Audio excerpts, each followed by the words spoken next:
அதிமுக பாஜக கூட்டணி தொடர்பாக பேச்சுவார்த்தை நடைபெற்று வருவதாக மத்திய உள்துறை அமைச்சர் அமித்ஷா கூறியது அவரது சொந்த கருத்து என அதிமுக துணை பொதுச் செயலாளர் KP முனுசாமி தெரிவித்துள்ளார். அதே சமயம் அதிமுக முன்னாள் அமைச்சர் செங்கோட்டையன் டெல்லி சென்று அமித்ஷாவை சந்தித்து பேசியதாக தகவல் வெளியாகியுள்ளது.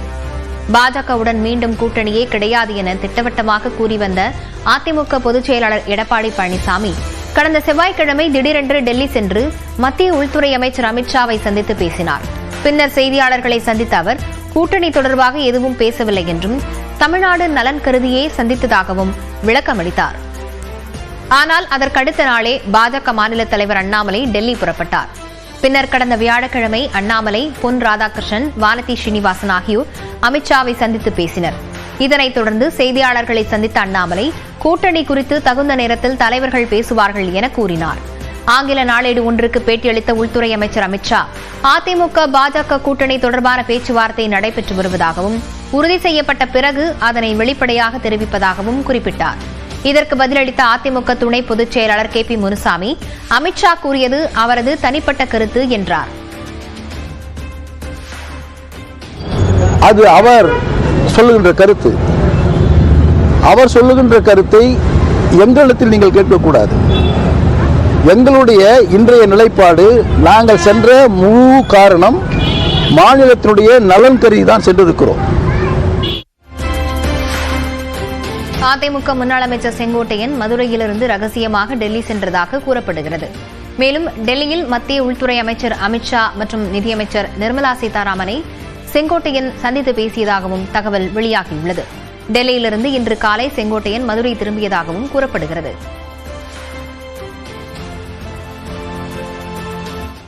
நூறு நாள் வேலைவாய்ப்பு திட்டத்திற்கான நிதியை விடுவிக்க மத்திய அரசு மறுப்பதை கண்டித்து திமுக சார்பில் மாநிலம் தழுவிய போராட்டம் நடைபெற்றது.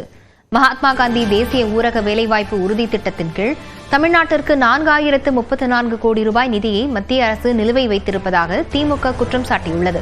இதனை கண்டித்து மாநிலம் முழுவதும் 100 நாள் வேலை திட்ட பயனாளர்களை திரட்டி போராட்டம் நடத்தப்படும் என திமுக அறிவித்திருந்தது.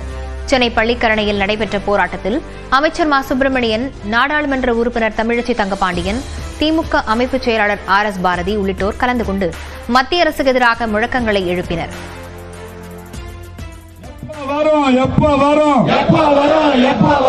எங்களோட சம்பள பணம், மோடியே மோடியே அடிமைகளின் டேடியே. 100 நாள் வேலைவாய்ப்பு திட்டத்திற்கான நிதியை விடுவிக்க மத்திய அரசு மறுப்பதை கண்டித்து திமுக சார்பில் மாநிலம் தழுவிய போராட்டம் நடைபெற்றது. தூத்துக்குடி மாவட்டம் கோவில்பட்டியில் திமுக துணை பொதுச் செயலாளரும் நாடாளுமன்ற உறுப்பினருமான கனிமொழி தலைமையில் போராட்டம் நடைபெற்றது. இதில் கலந்து கொண்ட அமைச்சர் கீதா ஜீவன் உட்பட ஏராளமான திமுகவினர் மத்திய அரசுக்கு எதிராக கண்டன முழக்கங்களை எழுப்பினர். சென்னை அடுத்த பரணிப்புத்தூரில் திமுக மக்களவைக் குழு தலைவர் TR பாலு தலைமையில் ஆர்ப்பாட்டம் நடைபெற்றது. இதில் அமைச்சர் தாமோ அன்பரசன் உட்பட சுமார் 500 பேர் கலந்து கொண்டனர். இதேபோன்று கோவை கனியூர் சுங்கச்சாவடி அருகே மத்திய அரசை கண்டித்து மக்களவை உறுப்பினர் கணபதி ராஜ்குமார் தலைமையில் ஆர்ப்பாட்டம் நடைபெற்றது. காஞ்சிபுரம் மாவட்டம் தாமல் கிராமத்தில் திமுக சட்டமன்ற உறுப்பினர் எழிலரசன் தலைமையில் 200க்கும் மேற்பட்ட கிராம மக்கள் கைகளில் பதாகைகளை ஏந்தி மத்திய அரசுக்கு எதிராக முழக்கங்களை எழுப்பினர். லோக்சபாவில் பதில் வைக்கும் போது 2603 கோடி ரூபாய் போன வருஷம் கொடுத்துருக்காங்க. இந்த ஆண்டுல 7391. இது அவங்க கொடுத்த பதில். அது 5000 கோடி குறைக்கப்படுகிறது அவங்களே சொல்றாங்க.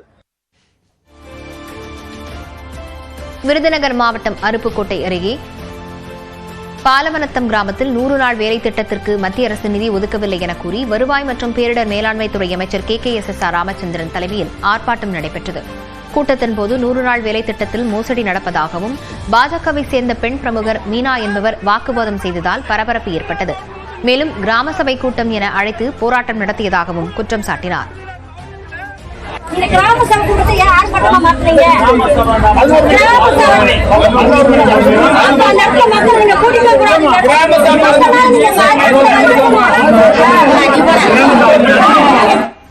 இதற்கு கண்டனம் தெரிவித்துள்ள பாஜக மாநில தலைவர் அண்ணாமலை திமுகவின் நாடகங்களை இனி மக்கள் நம்பப்போவதில்லை என குறிப்பிட்டுள்ளார். தமிழக வெற்றிக் கழக தொண்டர்களை உற்சாகப்படுத்துவதற்காக 2026 தேர்தலில் திமுக மற்றும் தாவேக்கு இடையே போட்டி என விஜய் கூறியதாக அதிமுக பொதுச் செயலாளர் எடப்பாடி பழனிசாமி தெரிவித்துள்ளார். சேலம் மாவட்டம் ஓமலூரில் நீர்மோர் பந்தலை திறந்து வைத்த எடப்பாடி பழனிசாமி பொதுமக்களுக்கு பழங்கள் மற்றும் மோர் வழங்கினார். பின்னர் செய்தியாளர்களை சந்தித்த அவர் தமிழக வெற்றிக் கழகத்தின் முதல் பொதுக்குழு கூட்டத்தில் விஜய் பேசியது தொடர்பான கேள்விகளுக்கு பதிலளித்தார். அவருடைய கருத்து சொல்றாரு. நாட்டில எல்லா கட்சி தலைவர்களும் இந்த கட்சி வளர்வதற்காக, தொண்டனை உற்சாகப்படுத்துவதற்காக அவள் அப்படி கருத்து சொல்லுவாங்க. இந்த எல்லா கட்சி தலைவர்களும் அப்படித்தான். ஏன்னா அடுத்த தேர்தலில் கூட போட்டியே இடல. நீங்க பிரதான எதிர்கட்சியா இருக்கீங்க. ஆனா அவர் இந்த வார்த்தையை இந்த கேள்வி அவரை தான் கேட்கணும். என்ன கேட்டா, நாங்க பிரதான எதிர்கட்சின்னு நீங்க ஒத்துக்கிட்டீங்க, மக்கள் ஒத்துக்கிட்டாங்க, அதுக்காக மக்கள் அங்கீகாரமும் கொடுத்திருக்கிறாங்க. இந்த கேள்வி புதிதாக கட்சி தொடங்குபவர்கள் கூட எம்ஜிஆர், ஜெயலலிதா போன்ற தலைவர்களை பாராட்டும் அளவிற்கு அவர்கள் ஆட்சி நடத்தியிருப்பதாகவும் எடப்பாடி பழனிசாமி கூறினார். யார் யாருக்கு போட்டி என்பது குறித்தெல்லாம் தாங்கள் கவலைப்படுவதில்லை என்று தவேக தலைவர் விஜயின் கருத்துக்கு திமுக பொதுச் செயலாளர் துரைமுருகன் பதிலளித்துள்ளார். யார் யாருக்கு போட்டியோ அதை பற்றி நாங்கள் கவலைப்படவில்லை. எங்கள் கட்சி நாங்கள் உழைப்போம், நாங்கள் ஜெயிப்போம். யார் யாரோடு சேர்கிறார்கள் எல்லாம் எங்களுக்கு கவலை இல்லை. 140 ஆண்டுகள் தொன்மையான காங்கிரசுக்கு விஜய் அறிவுரை கூற வேண்டியதில்லை என காங்கிரஸ் மாநில தலைவர் செல்வ பெருந்தகை தெரிவித்துள்ளார். சென்னையில் நியூஸ் 18 தொலைக்காட்சிக்கு அவர் தெரிவித்த கருத்துக்களை பார்க்கலாம். அடுத்த ஆண்டு தேர்தலில் தமிழக வெற்றிக் கழகம் திமுக தான் இருக்கும் போட்டி அப்படின்னு ஒரு நிர்ணயிக்க மீதி இருக்கிற கட்சியெல்லாம் எங்க போகும்? ஒரு தேர்தலை கூட சந்திக்கல. கொஞ்சம் பொறுமையா வரணும். அதான் என்னுடைய அட்வைஸ். அவசரப்பட வேண்டாம். மன்னராட்சின்னு சொல்றாரு. எங்க இருக்கு மன்னராட்சி? விமர்சனம் செஞ்சிருக்கேன். எல்லா கட்சிக்கும் இவர் பாடம் எடுக்கிற வேண்டிய காங்கிரஸ் பேர் இயக்கத்திற்கு 140 வயது. இந்த தேசத்தில் முதுமையான வரலாற்று சிறப்பு மிக்க ஒரு கட்சி, 140 வயது உடைய கட்சி. 140 ஆண்டுகளா மக்கள் பணியில் இருக்கு. எங்களுக்கு போயிட்டு யாரும் அட்வைஸ் பண்ண வேணாம். அதிமுக பாஜக கூட்டணி தொடர்பாக பேச்சுவார்த்தை நடைபெற்று வருவதாக மத்திய உள்துறை அமைச்சர் அமித்ஷா கூறியது அவரது சொந்த கருத்து என அதிமுக துணை பொதுச் செயலாளர் KP முனுசாமி தெரிவித்துள்ளார். அதே சமயம் அதிமுக முன்னாள் அமைச்சர் செங்கோட்டையன் டெல்லி சென்று அமித்ஷாவை சந்தித்து பேசியதாக தகவல் வெளியாகியுள்ளது. பாஜகவுடன் மீண்டும் கூட்டணியே கிடையாது என திட்டவட்டமாக கூறி வந்த அதிமுக பொதுச் செயலாளர் எடப்பாடி பழனிசாமி கடந்த செவ்வாய்க்கிழமை திடீரென்று டெல்லி சென்று மத்திய உள்துறை அமைச்சர் அமித்ஷாவை சந்தித்து பேசினார். பின்னர் செய்தியாளர்களை சந்தித்த அவர் கூட்டணி தொடர்பாக எதுவும் பேசவில்லை என்றும் தமிழ்நாடு நலன் கருதியே சந்தித்ததாகவும் விளக்கமளித்தார். ஆனால் அதற்கடுத்த நாளே பாஜக மாநில தலைவர் அண்ணாமலை டெல்லி புறப்பட்டார். பின்னர் கடந்த வியாழக்கிழமை அண்ணாமலை, பொன் ராதாகிருஷ்ணன், வானதி ஸ்ரீனிவாசன் ஆகியோர் அமித்ஷாவை சந்தித்து பேசினர். இதனைத் தொடர்ந்து செய்தியாளர்களை சந்தித்த அண்ணாமலை கூட்டணி குறித்து தகுந்த நேரத்தில் தலைவர்கள் பேசுவார்கள் என கூறினார். ஆங்கில நாளேடு ஒன்றுக்கு பேட்டியளித்த உள்துறை அமைச்சர் அமித்ஷா அதிமுக பாஜக கூட்டணி தொடர்பான பேச்சுவார்த்தை நடைபெற்று வருவதாகவும் உறுதி செய்யப்பட்ட பிறகு அதனை வெளிப்படையாக தெரிவிப்பதாகவும் குறிப்பிட்டார். இதற்கு பதிலளித்த அதிமுக துணை பொதுச் செயலாளர் KP முனுசாமி அமித்ஷா கூறியது அவரது தனிப்பட்ட கருத்து என்றார். அது அவர் சொல்லுகின்ற கருத்து. அவர் சொல்லுகின்ற கருத்தை எங்களிடத்தில் நீங்கள் கேட்கக்கூடாது. எங்களுடைய இன்றைய நிலைப்பாடு, நாங்கள் சென்ற முழு காரணம் மாநிலத்தினுடைய நலன் கருதி தான் சென்றிருக்கிறோம். அதிமுக முன்னாள் அமைச்சர் செங்கோட்டையன் மதுரையிலிருந்து ரகசியமாக டெல்லி சென்றதாக கூறப்படுகிறது. மேலும் டெல்லியில் மத்திய உள்துறை அமைச்சர் அமித்ஷா மற்றும் நிதியமைச்சர் நிர்மலா சீதாராமனை செங்கோட்டையன் சந்தித்து பேசியதாகவும் தகவல் வெளியாகியுள்ளது. டெல்லியிலிருந்து இன்று காலை செங்கோட்டையன் மதுரை திரும்பியதாகவும் கூறப்படுகிறது.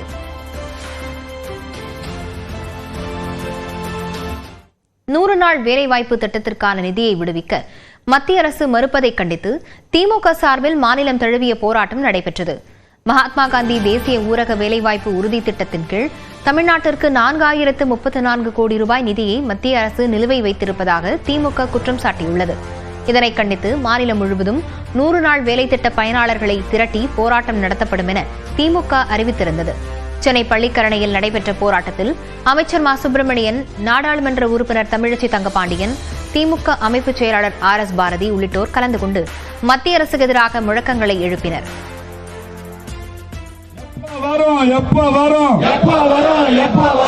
எங்களோட சம்பள பணம் மோடியே மோடியே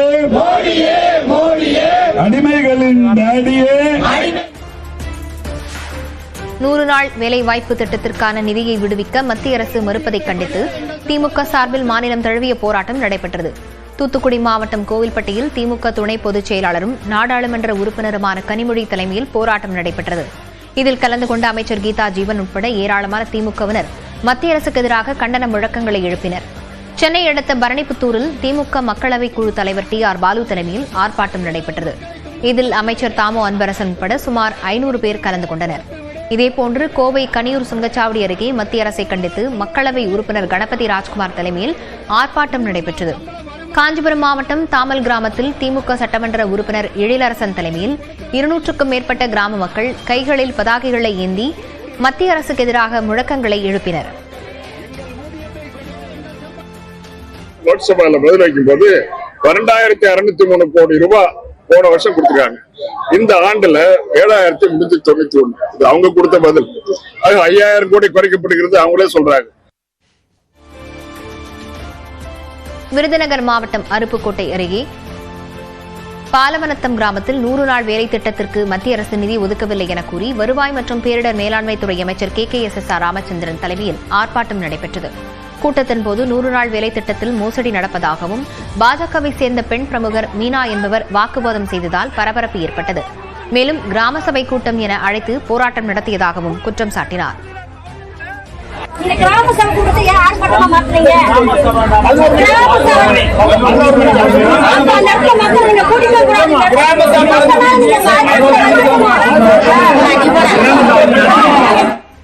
இதற்கு கண்டனம் தெரிவித்துள்ள பாஜக மாநில தலைவர் அண்ணாமலை திமுகவின் நாடகங்களை இனி மக்கள் நம்பப் போவதில்லை என குறிப்பிட்டுள்ளார்.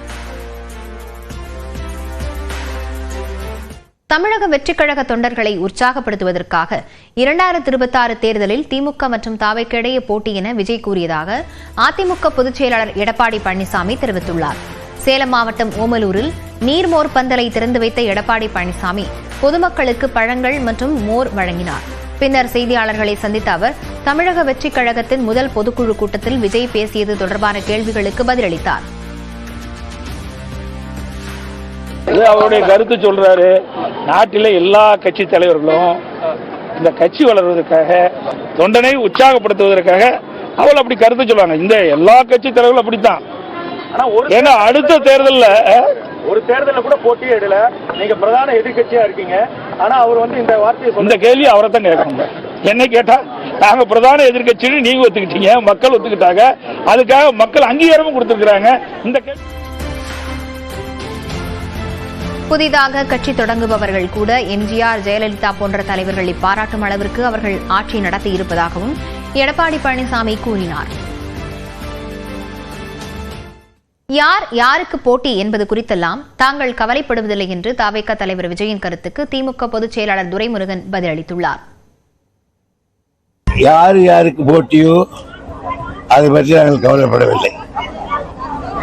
எங்கள் கட்சி நாங்கள் உழைப்போம், நாங்கள் ஜெயிப்போம். யார் யாரோடு சேர்கிறார்கள் எல்லாம் எங்களுக்கு கவலை இல்லை. 140 ஆண்டுகள் தொன்மையான காங்கிரசுக்கு விஜய் அறிவுரை கூற வேண்டியதில்லை என காங்கிரஸ் மாநில தலைவர் செல்வ பெருந்தகை தெரிவித்துள்ளார். சென்னையில் நியூஸ் 18 தொலைக்காட்சிக்கு அவர் தெரிவித்த கருத்துக்களை பார்க்கலாம். அடுத்த ஆண்டு தேர்தலில் தமிழக வெற்றிக் கழகம் திமுக தான் இருக்கும் போட்டி அப்படின்னு ஒரு நிர்ணயிக்க மீதி இருக்கிற கட்சியெல்லாம் எங்க போவோம்? ஒரு தேர்தலை கூட சந்திக்கல. கொஞ்சம் பொறுமையா வரணும். அதான் என்னுடைய அட்வைஸ். அவசரப்பட வேண்டாம். மன்னர் ஆட்சின்னு சொல்றாரு. எங்க இருக்கு மன்னர் ஆட்சி? விமர்சனம் செஞ்சிருக்கேன். எல்லா கட்சிக்கும் இவர் பாடம் எடுக்கிற வேண்டிய காங்கிரஸ் பேர் இயக்கத்திற்கு 140 வயது. இந்த தேசத்தில் முதுமையான வரலாற்று சிறப்பு மிக்க ஒரு கட்சி 140 வயது உடைய கட்சி. 140 ஆண்டுகளா மக்கள் பணியில் இருக்கு. எங்களுக்கு போயிட்டு யாரும் அட்வைஸ் பண்ண வேணாம்.